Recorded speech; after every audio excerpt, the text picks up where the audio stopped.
Hi, Mark DeLuzio here to talk today about strategy deployment. This will be a primer, kind of an overview of strategy deployment, and just want to take you through some of the fundamental basics. Talk about how we used it at Danaher, and there's a lot of flavors of what you might call strategy deployment out there today, with a lot of different takes on it. So, I kind of want to talk about our version that we've successfully used, and I'm happy to say when I introduced this to Danaher in the early 90s, they're still using it today as a major part of their Danaher Business System. Okay, so let's move on and get into what this is all about. I like to start with this particular slide first.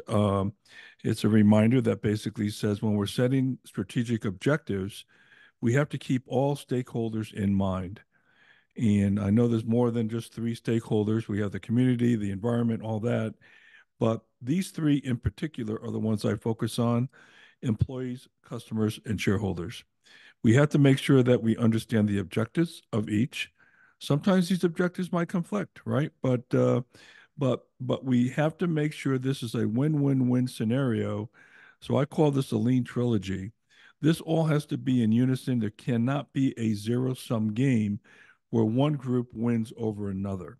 All right. So in order for us to really do this right, all three of these stakeholders have to win, and we also have to understand what their objectives are. We may think we know what employees want. We may think we know what customers want, or shareholders for that matter, but do we really? Okay. So keep that in mind as you go through. Lean is about people. I remember going to Honda in Marysville, Ohio, and they had a big sign on the wall that said, "Our order of priority are employees first, customers second, shareholders third." And not to say shareholders were not important. However, they said if we don't take care of our employees, we're not going to take care of our customers. And if we don't take care of our customers, obviously the shareholders are going to lose out, right? So think about this as a win-win-win scenario, not a zero-sum game. Everybody has to win. Okay, we're going to talk a little bit about just a little history here about how this all started. We began our lean journey at Jake Break way back in 1987, and we brought in strategy deployment right around 1989 after 2 years of some very aggressive transformation, which I was just lucky enough to be a part of under the guise of Art Byrne and George Konensaker and Bob Pentland, who, by the way, is the unsung hero. Bob Pentland was the VP of operations at the time. We packed into 2 years, probably 50 years worth of experience. We brought in Shingijutsu in 1987, and we did a heck of a lot of great transformation with a UAW shop, by the way. But it wasn't until '89 we said, "Hey, look, how are we really going to selectively pick what we need to do as an organization?" I'll talk more about how we used strategy deployment a little bit later. But back then we called it policy deployment because when I learned it from the guys in Japan, that's what they called it. I didn't like the name, but I didn't want to change the name simply because it would mess everybody up. So we introduced it at Jake, and then when I went to go work for George Sherman, our CEO, to actually develop the Danaher Business System, and this is where George says, "Do for Danaher what you guys did for Jake Break." Okay, that's how we had our marching orders relative to DBS in 1992, and that was a game changer in 1993 when we actually put strategy deployment into place. Okay, so I'll talk more about why that was a game changer as we move through. A little bit of history, a little bit of timeline. Okay, and by the way, strategy deployment again on this chart is called policy deployment. Um, was the whole Danaher business system was recognized by Wall Street as instrumental into Danaher's revolution and performance. And you can see our stock chart on the bottom.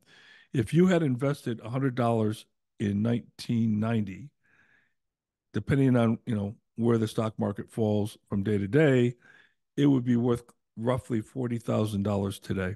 Okay, that's how profitable Danaher stock has been. And just to give you a little bit of a timeline here with Jake Break, okay, Jake Break 10-year history, you could see that we took uh,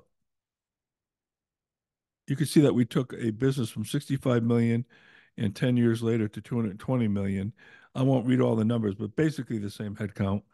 Um, UAW shop, I negotiated two of the UAW contracts, same floor space. Um, you can see all the different metrics in terms of what we did. Uh, took EBIT or operating profit from 4% to 30. So you could see all the things that went on there relative to productivity and what have you. Okay. So this was the initiation, if you will, of the Danaher Business System at that time. So what is this called? I already told you it's called strategy deployment. With Danaher, we called it policy deployment, but you can hear Hoshin Conry, Hoshin Planning, all kinds of different names. I don't like goal deployment. People use that. There's a firm out there that wants to use goal deployment. This is not about deploying goals. This is about deploying processes that drive favorable business results. Okay, so I really don't like that one. I have a client right now that calls it Ocean. That's fine. Um, but I would really recommend you don't call that goal deployment. So, what does Hoshin Kanri mean? Well, it's Japanese, of course, and it means direction, a needle of a compass, if you will, control and logic. Okay, so it's kind of like your compass to drive improvement, to drive, sustainable, profitable growth, and all that good stuff, right? So this is what this looks like here, and as you'll see, it's a cross-functional game where everybody on the team needs to be together to make enterprise change. Usually, it's a 3-year plan. It mirrors the strategic planning cycle or horizon, which fundamentally most companies do 3 years. We're looking at breakthrough performance levels. Okay.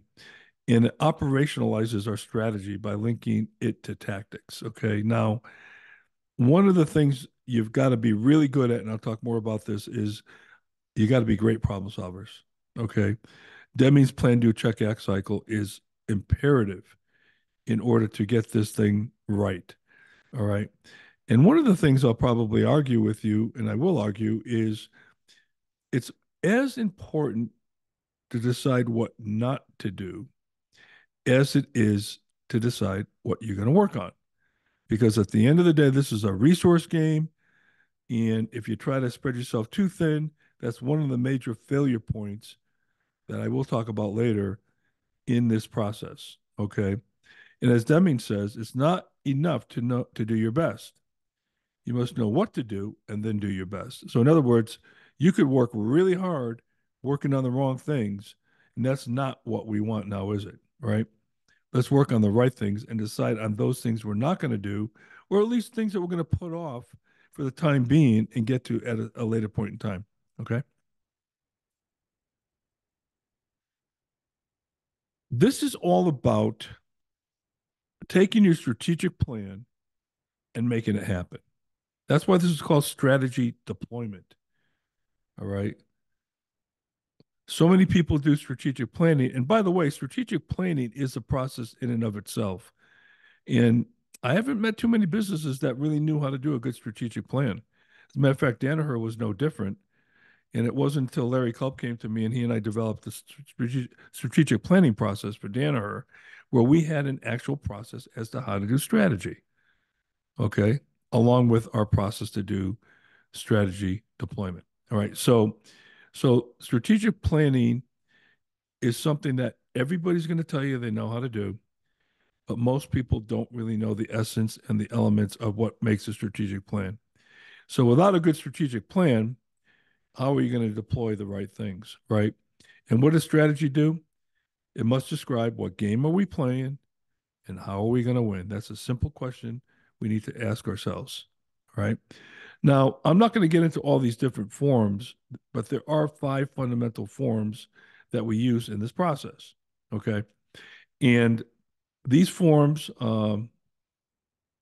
are crucial to keeping this process under control. Now, with that said, this is not a form filling exercise. We use the forms to manage the process, but it's not a form filling exercise. It is a thinking exercise. Okay, so that's something that we really want to understand as we go through. You get no brownie points for filling out a form, right? So thinking about how this looks, if you were to build a house, and I like to use, outside analogies, would you first hire the plumber? If you're going to build a house, would you first hire the electrician?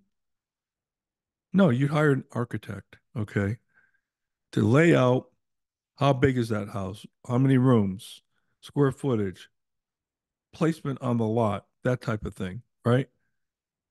That's your strategic plan. Now, in order to implement that strategic plan, I need a general contractor who's going to manage all the necessary things that have to happen to build a house, including the skilled tradesman, right? Your general contractor is your strategy deployment. That's how you want to think about that. And now we get into all the lean tools and everything else. We're going to hire our skilled tradesmen to drive the right things at the right time. So many people who start a lean transformation start with the tools.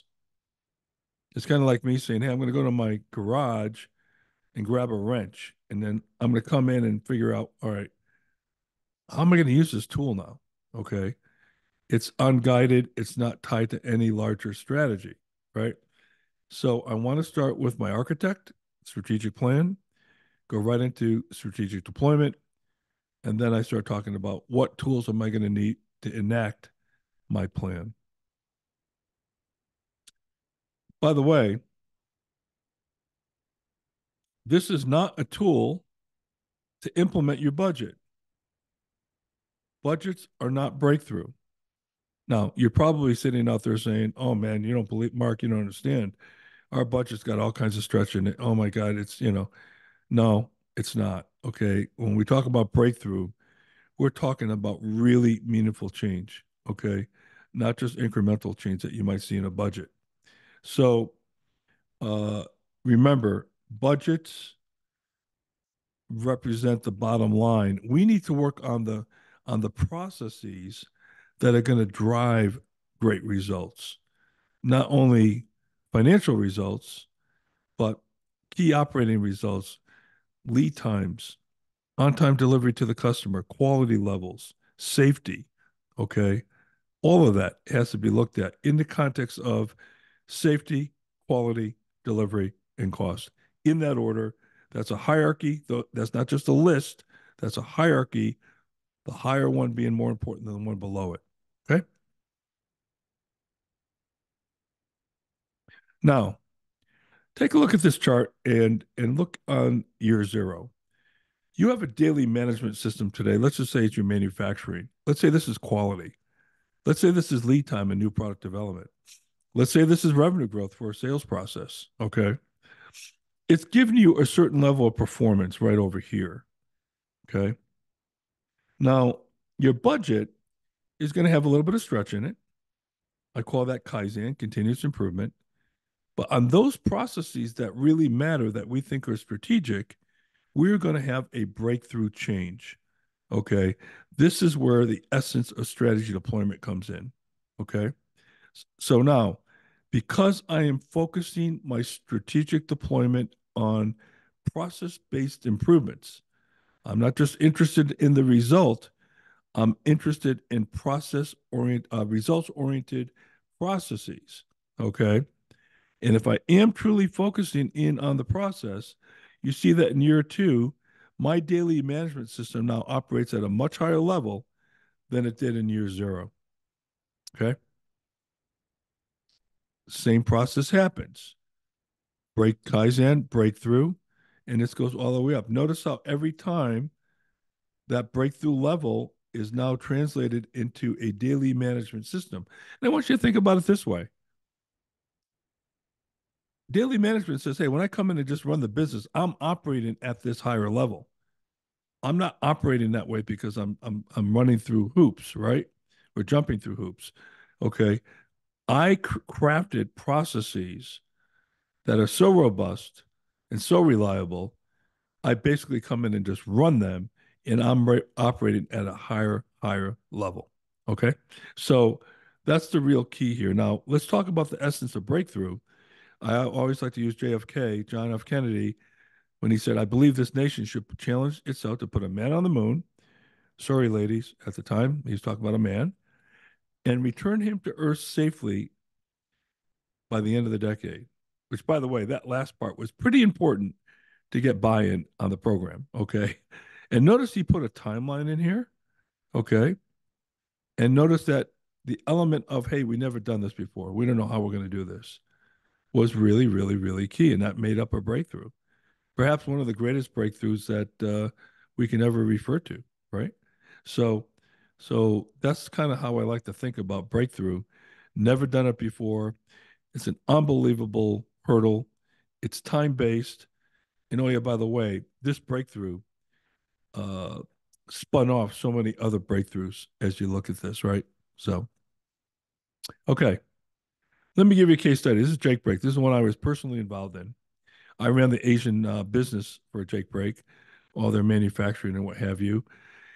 And we had two major Japanese OEM customers, Mitsubishi Motors and Hino Motors, which is part of Toyota. Now, our strategy said, hey, look, we're very counter-cyclical, and we were tied into the North American truck market. So whenever our gross domestic product goes up, we go up. When it goes down, we go down because the truck market falls right along with GDP. So we said, hey, look, let's go international. We looked at Europe. We looked at different parts of the world.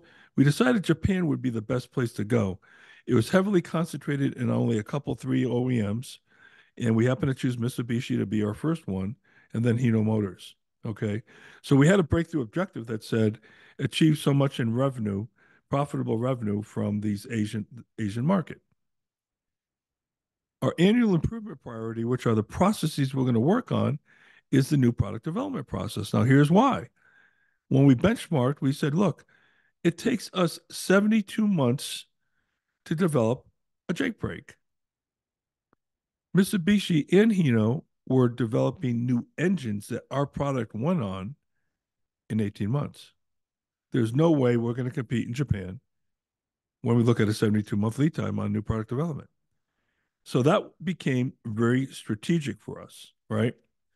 And as we value stream mapped the process and looked at everything that was going on in the new product development process, one of the big things was our dynamometer, which is our testing process in the engine lab. It was taking 3 weeks to change that thing over from one engine to another. Now, think about this.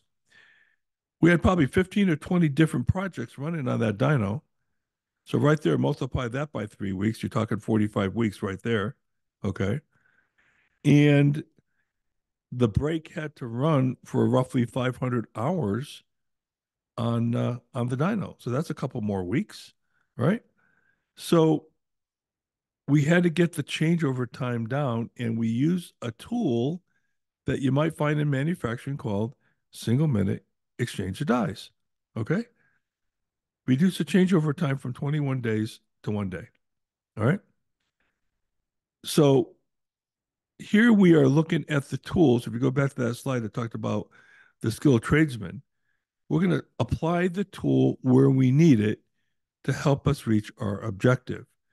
Without doing this, we never would have got down to 18 months. Now, by the way, this wasn't the only thing we did. We did other things as well. For example, we flowed designs. For you guys in new product development, if your engineers have private projects to work on and you got long lead times, think about this. If you have 5 projects for each of your engineers, when they're working on one of those projects, what are the other 4 doing? They're waiting, right? There's your lead time. Everything else being equal, you can cut your lead time down by 80% by one piece flowing and using tact time, go back to my standard work module, using tact time and work sequence in one piece flow to drive flow in your engineering process. Now, I know what you're going to say. Mark, you don't understand. All our designs are different. We got a lot of variability and all that kind of stuff. Got all that. Okay. But it can still be done. And I would challenge you to look for the commonalities as opposed to looking for the differences. Okay. But it can be done. Right. So this is how we targeted our lean approach all the way back to our strategic imperatives. Okay. You can see that this change over time was key to, not the only thing, by the way, but it was key for us to be able to get that strategic plan. Now, just aside, the Mitsubishi project that we worked on, we uh, we thought we had 18 months. Okay, and our VP of engineering came to me and said, "Hey, Mark, we're going to throw a party, and we're only going to invite the people who worked on Mitsubishi." So I said, "Okay, fine." So we went to the party, and half the company showed up. And I said to him, I said, geez, I thought we were only going to invite the people who worked on Mitsubishi. And he said to me, yeah, uh, we did. I looked at him and said, guess what?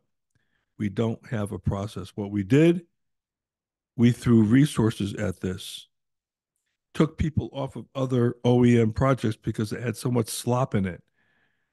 These OEMs, the domestic OEMs like Caterpillar and Detroit Diesel and Cummins and what have you, Mack Truck, they all had a lot of slop in their product development process, which allowed us to have a lot of free time.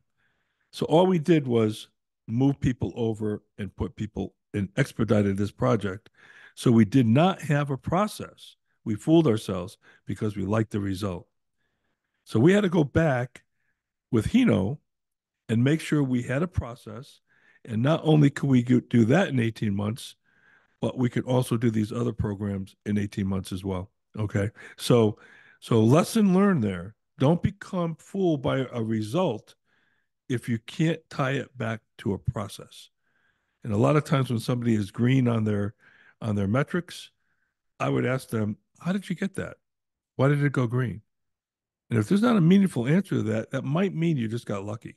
Okay. So keep that in mind. Okay. Here's the 7 step process. Now, it's color coded, and you can see how we tie this into Deming's plan, do, check, act cycle. Okay. Now, notice that most of this chart is blue, which means planning. And this is one of the keys to Toyota, for example, while they can develop a new automobile in 16 to 18 months, where their counterparts in the US are taking, 36 to 48 months because they spend an inordinate amount of planning and very little rework on the execution side. All right. So you can see 4 out of 7 steps here is, in fact, planning. Right. So we come off our strategy, we develop our breakthrough objectives, uh, our annual improvement priorities and targets. We play catchball. Catchball is that meaningful dialogue back and forth where you and I are talking about uh, whether or not we agree on targets, on initiatives.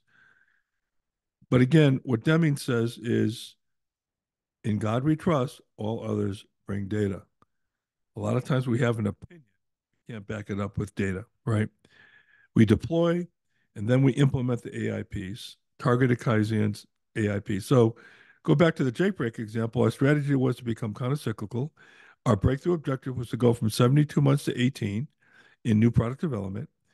One of our AIPs or annual improvement priorities happened to be the engine lab lead time, which meant we need to reduce the changeover time.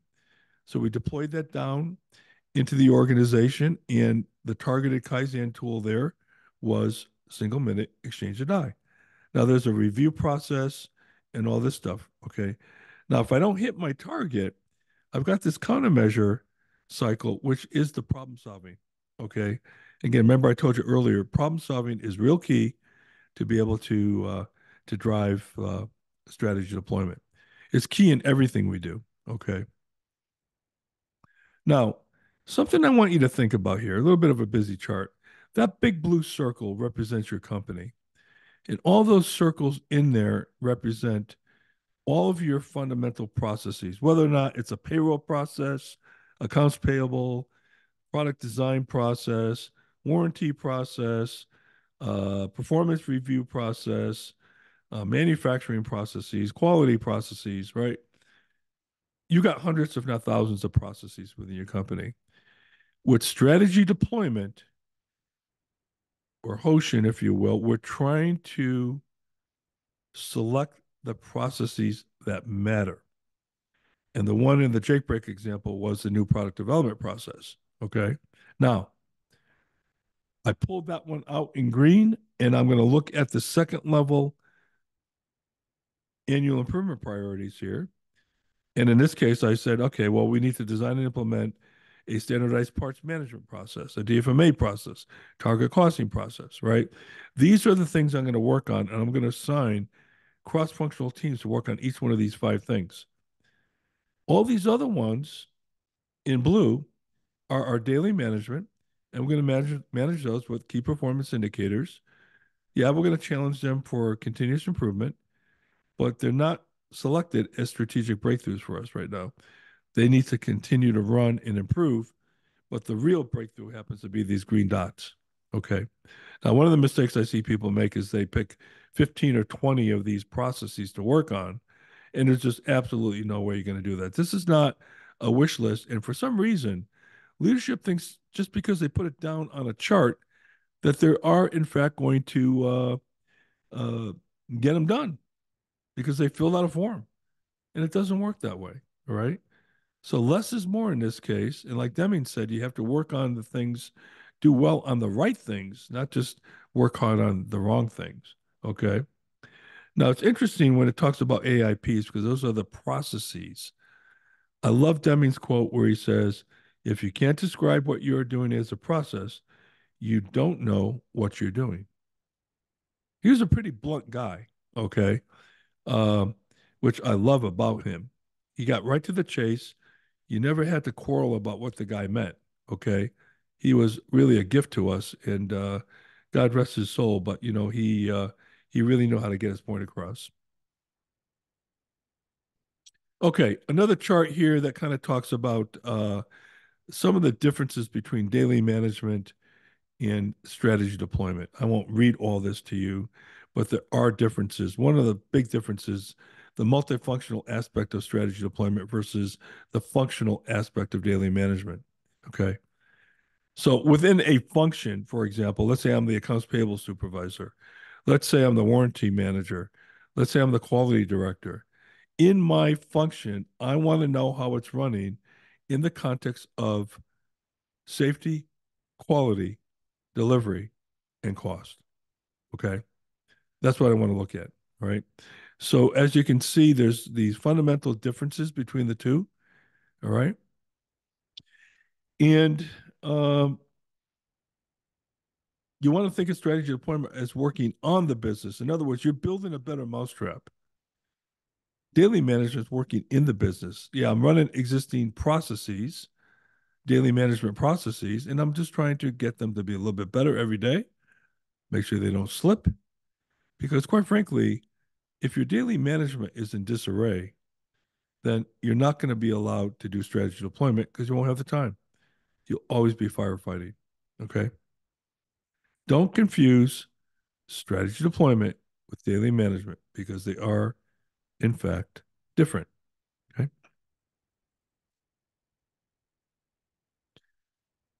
Why do we need our continuous improvement efforts to be enterprise wide? Let's talk about that. One of the big mistakes I see is companies who want to deploy strategy deployment on a functional basis. Okay. Now, if you take a look over here, I can guarantee you that any one of these functions, and I don't have them all listed there, by the way. Okay.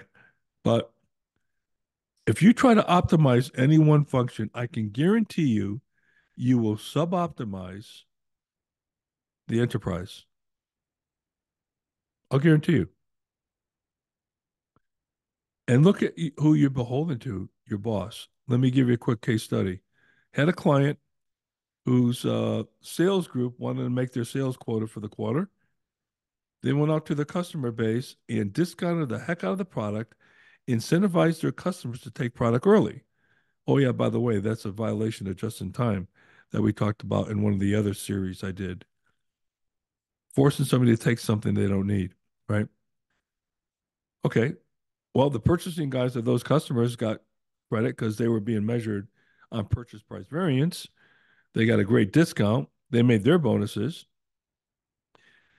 Now, what happened was not only did we discount the top line, manufacturing had to spend additional costs to get this product out, and quite frankly, didn't get it all out anyway.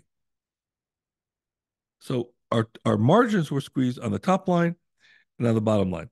Okay, from both ends, from the cost side, from the revenue side. Now, the salespeople made their bonus. They got their cruises and vacations. They made the president's club. They got their commissions and all that.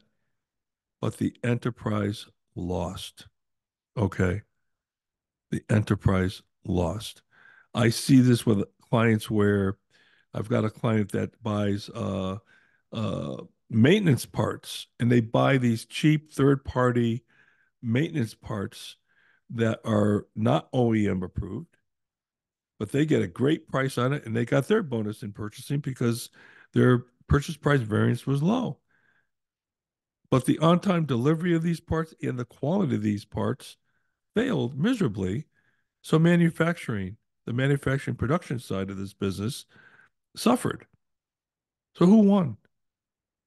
Yeah, the purchasing side won, the production side lost, and the enterprise lost. Okay. So we have to bring these together, and you'll see with strategy deployment, get into it a little bit more. You'll find that the team gets measured on the same set of goals and objectives. It's not functional. So please do yourself a favor. Don't do this functionally. I had a client, a big billion dollar client, who insisted on doing this. And years later, they called me up and asked me about it again. And I said, guys, I told what's his name about this a long time ago. And they said, we just want to get approval from you. Thank you, because it wasn't working for us. Okay. Now, the one on the right is customer focused. Think about this. You got these cross-functional teams focused on your customer. Okay. Now, in this matrix, you still are beholden to your functional boss. I'd love to see this where these functions go away. If I had it my way, they would. Easier said than done, by the way, because the guys that have to make that decision are the ones that will not be in those positions anymore. Okay. But I would love to see your company put in the context of a value stream where the only one you're beholden to is the leader of that group and the customer. Okay. Not a finance head or an engineering head or a sales, whatever. All right. That to me is alignment to your customer objectives. Okay. So remember, if you try to optimize a function, I can guarantee you will sub-optimize the enterprise. You must work in a cross-functional fashion. This is probably an unbelievable message that you need to understand. And again, what are we doing here? We want our top leadership to spend the majority of their time on strategic deployment breakthrough objectives. Everybody has an element of Kaizen, right? And then, not everybody's involved in strategic deployment. Sorry. And I see a lot of writings out there on this topic, and they say we've got to get the janitor involved in strategy. No, you don't. Okay. I'd like to have the janitor do a great job cleaning the floors and emptying the trash, but no, they're not involved in strategy. Most people have to run the business, and that's where your daily management comes in. Okay. So keep that in mind. All right. Now, I'm not saying that you would never dive into anybody at the lower levels to bring them into your team. Sure, you would. But in essence, this is not about everybody getting involved in strategy deployment. This is just not how it works. And and people who tout that as a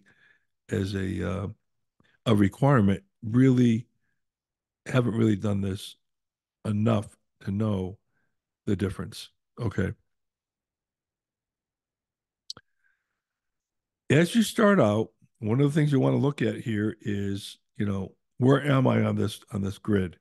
So when you first start out, if your operations, your safety, quality, delivery, and or cost are in disarray, your focus is there.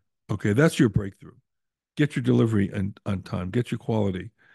And then as you move forward, you could possibly start looking at a hybrid approach where growth and operations, right? And ultimately transfer to profitable growth. By the way, you'll always be working on operations even 3 years out. I don't mean to say you can just forget about it at this point. Okay, so I just want to make that clear. Now, how did this all come out? That quote down below, you must earn the right to grow, something I came up with at Danaher. George Sherman and I, our CEO, we were at a strategy meeting, and this one company out in California uh, was going to present their strategic plan. So the president of the organization got up there and said, "We are going to enter the Asian market and we are going to enter the European market this year." And George Sherman stopped him in his tracks and said, "John, your quality, rework, on-time delivery, and lead time are abysmal. I am not going to let you mess up Europe and Asia like you're messing up North America. Fix your quality, fix your delivery. Don't put a dollar into growth. I'll be back in a year to see how you're doing." That was it. Deployed right there. They had to focus on that first circle on operations because had they tried to grow, it would have been a train wreck. Okay.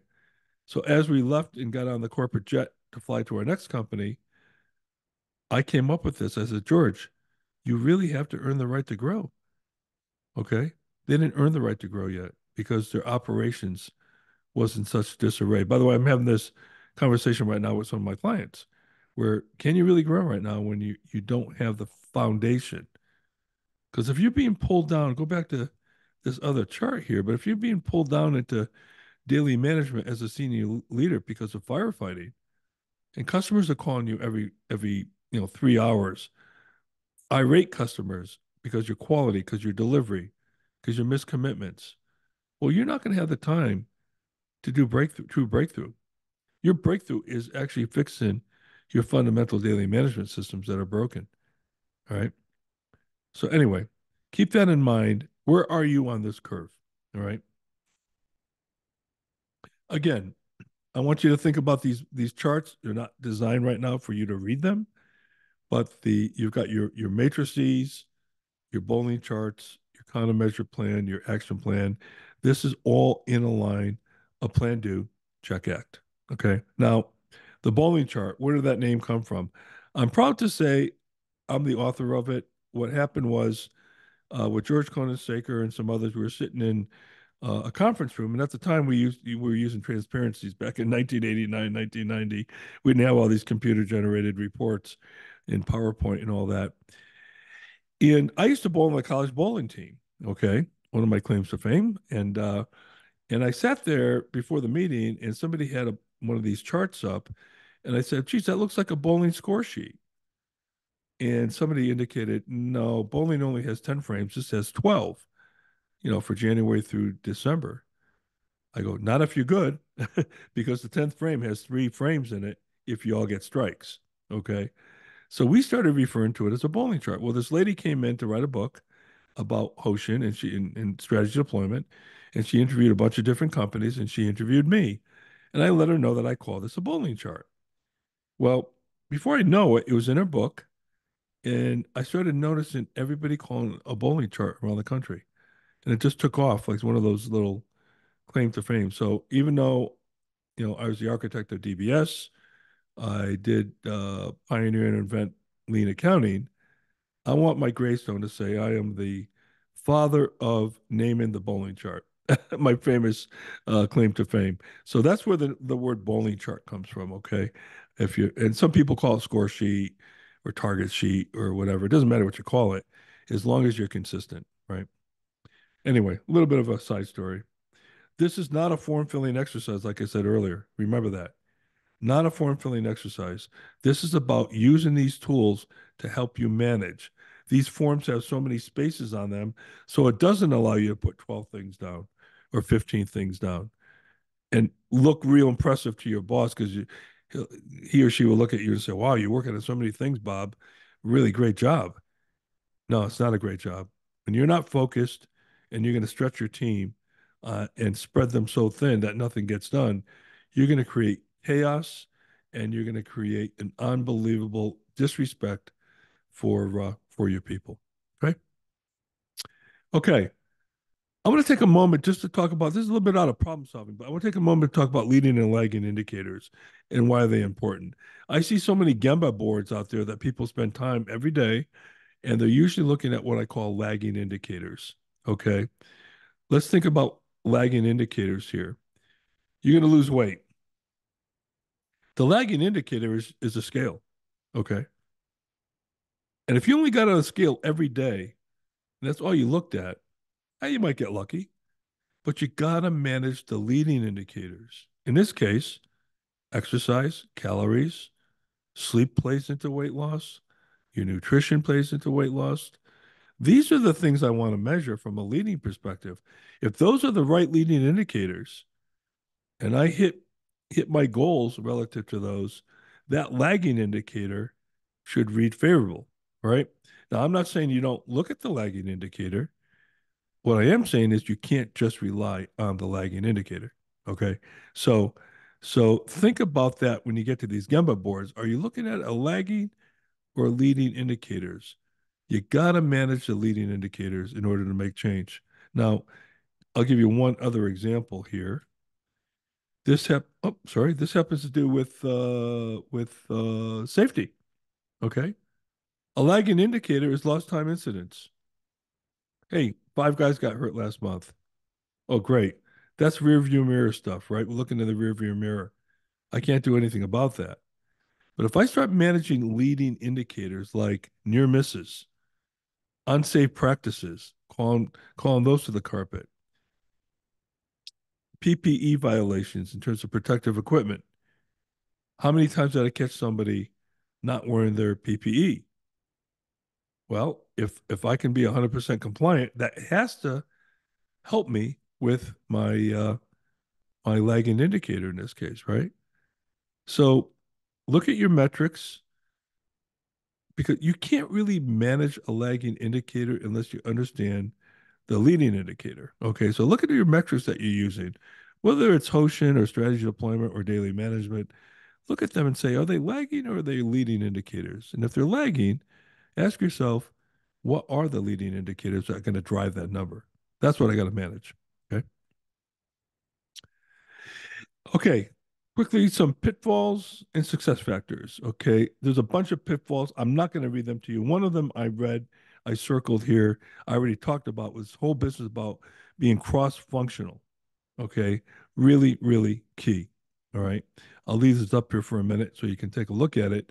But remember, that's key. And the other part of this is if we don't know how to solve problems as an organization, this is just not going to work. You're going to create a bunch of nice wallpaper with all these forms and charts, but nothing will get done and it will be frustrating. Now, I really do believe that so many companies want change, their leaders want people to make change. They don't give them the training or the tools or the resources or the time to work on Kaizen teams. People aren't being trained. So maybe through some kind of osmosis, leaders expect people just to somehow come up with the right answer. Not going to work. Okay. So you got to provide all of that in order to be successful.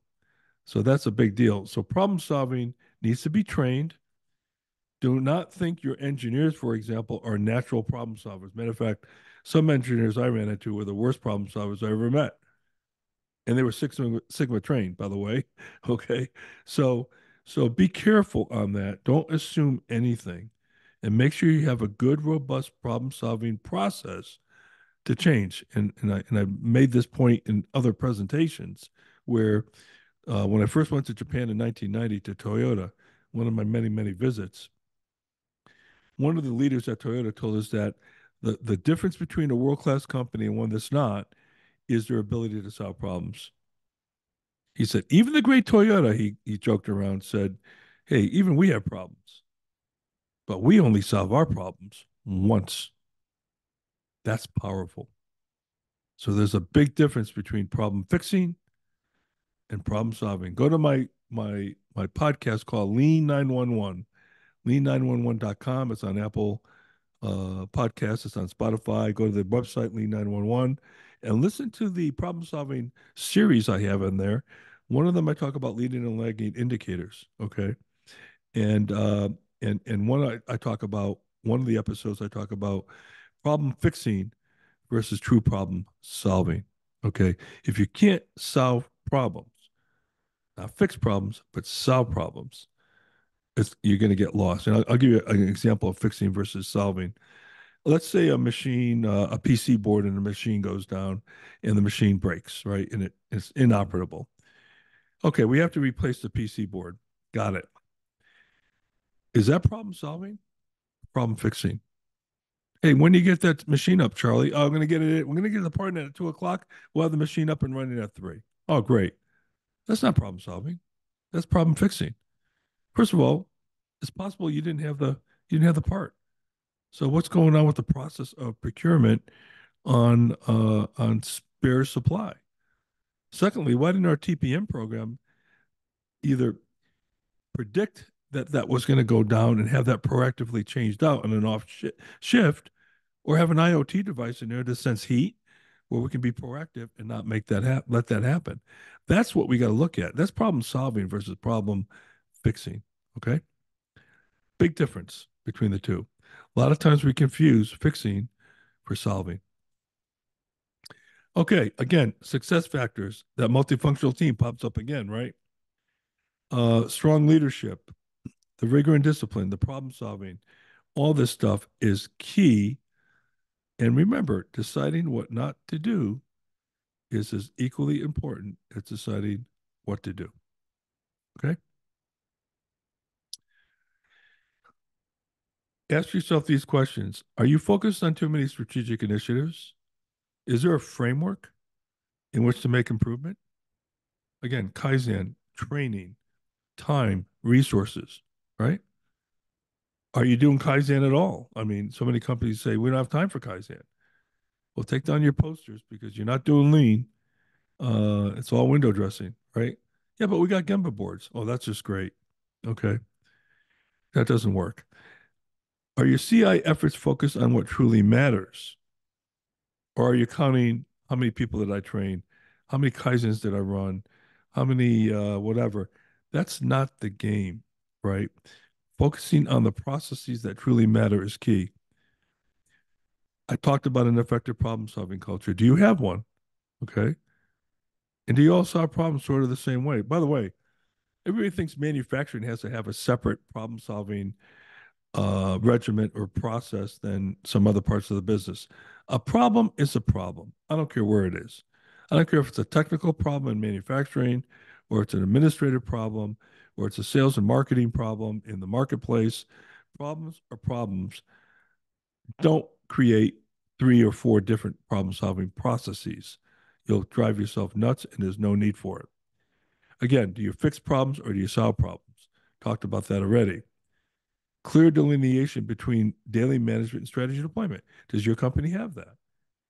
And is your company actually adopting to the principle of safety, quality, delivery, and cost, or is it strictly cost, cost, cost, cost? A lot of companies are in that bucket, CC, CC, and it's not good. Okay. Okay. I'll stop there. Thank you very much. This is the book Flatline. I talk a lot about these things in the book. Flatline is a name I chose for this book. When CEOs call me and say, "Hey, Mark, we've been doing lean for 5 or 10 years and we flatlined," I keep hearing that word over and over. So I looked at all these different transformations I worked with around the world on 5 different continents over 3 decades. And I noticed similar patterns. And it doesn't matter what the industry is. You could be defense industry, you could be insurance, any kind of manufacturing, logging, fracking. I worked in them all, oil and gas, okay, insurance, administrative, financial services, healthcare, pharmaceutical. The pattern is exactly the same. So I wrote this book. It's only 100 and some odd pages, 100 pages. Why lean transformations fail, but I went on like unlike a lot of books and I talked about and what to do about it. Okay. So this and what I presented today is part and parcel to the thinking you have to make that change. Okay. My contact details are there. Please call me, email me if you like, and I appreciate your time. So thank you very much.